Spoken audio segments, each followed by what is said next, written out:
Big breaking news. Team India head coach గా Gautam Gambhir appointment జరిగిపోయింది.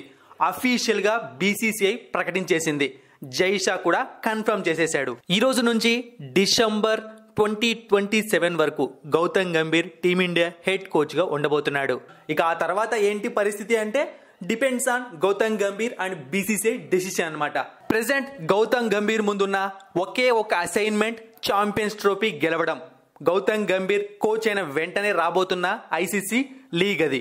2007లో T20 ప్రపంచ కప్ సమయంలో గౌతమ్ గంభీర్ మరియు రోహిత్ శర్మ ఇద్దరు ఒకే టీంలో ఉండి కప్పుని గెలిచారు. ఇప్పుడు మళ్ళీ ఆ ఇద్దరి కాంబో రిపీట్ అవ్వబోతోంది. ఖచ్చితంగా ఛాంపియన్స్ ట్రోఫీ టీమిండియా నెగ్గి తీరుతుందని చాలా మంది భావిస్తున్నారు. నేను కూడా అనుకుంటున్నాను. ఎందుకంటే గౌతమ్ గంభీర్ కోచ్ గా గానీ మెంటర్ గా గానీ చాలా సక్సెస్ఫుల్ అయ్యాడు ఐపీఎల్లో. అదే ఇక్కడ కూడా రిపీట్ అవ్వాలని అందరూ కోరుకుంటున్నారు. ఇక కొంతమందికి చిన్న చిన్న డౌట్స్ ఉన్నాయన్నమాట. యాక్చువల్గా గౌతమ్ గంభీర్ కోచ్ ఎప్పుడు అయిపోవాలి అంటే ఒక 1 month బ్యాకే.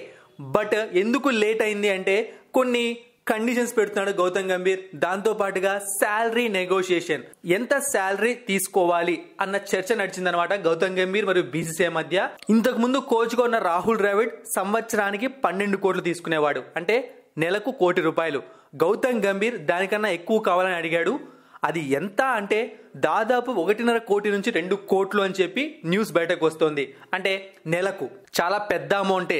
అంత అమౌంట్ ఇచ్చినప్పుడు బీసీసీఐ కూడా ఏదో ఒకటి ఎక్స్పెక్ట్ చేస్తుంది ఖచ్చితంగా సక్సెస్ఫుల్ కోచ్ అవ్వాలని. సో గౌతమ్ గంభీర్ కూడా సక్సెస్ఫుల్ గా కోచింగ్ చేసి టీమిండియాకు మరుపురాని విజయాలు ఇవ్వాలని కోరుకుందాం. మరిన్ని ఇంట్రెస్టింగ్ వీడియోస్ కోసం సబ్స్క్రైబ్ చేయడం మర్చిపోకండి.